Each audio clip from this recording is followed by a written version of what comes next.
안녕하세요, 미국투브입니다. 오늘 영상에선 지난 4일 동안 아이패드 프로를 사용하면서 제가 느꼈던 점 3가지를 말씀드릴까 합니다. 100% 제 생각으로만 말씀을 드릴게요. 시작하기 전에 5.1인치로 얇아진 디자인으로 13인치를 들었을 때 무게감도 그렇고 부담감은 전혀 없었던 것 같습니다.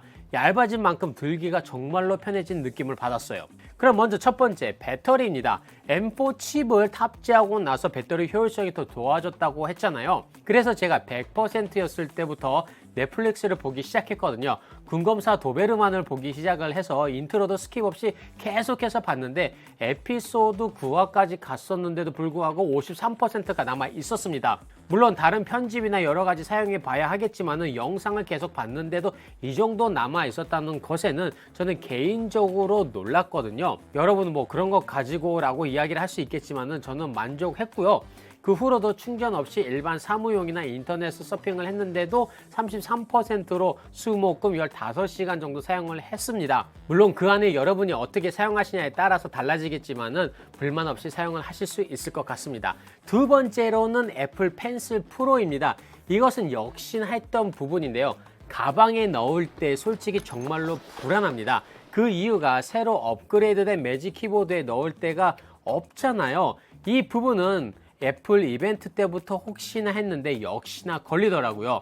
가방에 넣을 때도 잘못하면 바로 떨어질 수도 있겠다는 생각이 들었습니다. 집이나 오피스에서야 문제가 없겠지만은 만약에 여행 중이나 출장 중에 정신이 없을 때 떨어졌는데 그냥 모르면은 잃어버리는 거예요.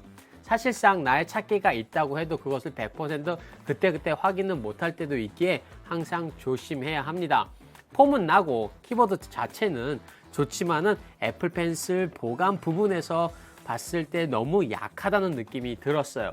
그래서 저는 조금 이렇게 한 케이스를 아마존에서 아주 저렴하게 구매를 해서 사용을 하고 있습니다. 애플 펜슬 자체는 충전이 빨리 되니까 가지고 다닐 때는 여기에다가 이렇게 넣어서 다니면서 사용하고요. 뭐 충전할 때는 잠시 올려놓고 충전을 하면 되겠다라고 생각을 했어요. 여러분도 만약에 매직 키보드를 사용을 하신다고 하면은 구매하실 때 다른 곳에서 이런 작은 것을 하나 구매하시는 것도 좋을 듯 합니다. 그리고 많은 분들이 궁금해 하셨던 나노 텍스처 글라스를 사용한 부분인데요. 반사광을 적게 해준다고 한 점에서는 정말로 깔끔하게 보였습니다. 물론 OLED 역할도 크다고 보는데 반사광 자체가 거의 없다 보니까 화면 자체가 좀 깔끔하게 보인다고 할까? 글씨는 클리어하게 보이는 듯하고요. 느낌이 그 플랫 스크린이 처음 나왔을 때 느낌이 들더라고요.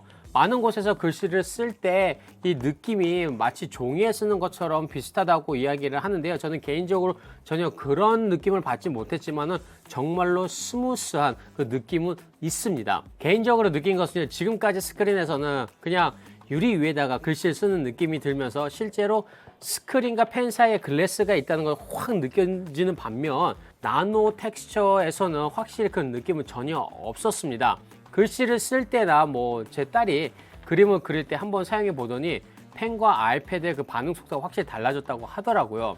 아직 어리지만 제가 유튜브를 하다 보니 아이패드 에어를 지금까지 사용하면서 그림도 그리고 했었는데, 그런데 그 아이가 한번 이 아이패드 프로 그 나노 텍스처를 만져보고 그 위에다가 그림을 그려보고 바로 그 이야기를 첫 번째 하더라고요.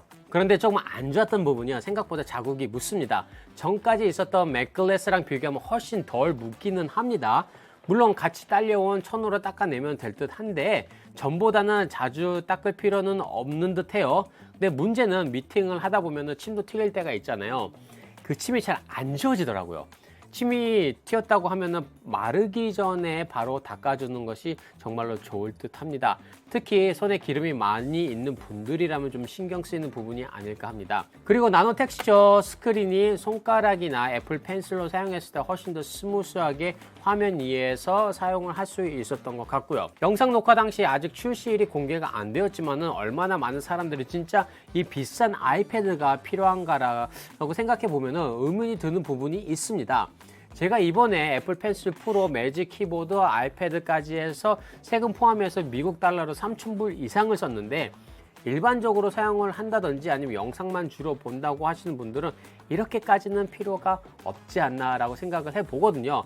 그래서 아이패드 에어 M2 11인치까지 구매를 했으니 나중에 뭐 성능은 물론 프로 쪽이 더 좋겠지만은 일상생활에서 얼마나 다른지도 영상으로 준비하도록 하겠습니다. 오늘 영상 시청 감사드리며 계속해서 영상이 올라올 예정이니까 채널 구독과 좋아요 꼭 눌러주세요. 그럼 저는 다음 시간에 찾아뵙겠습니다. 감사합니다.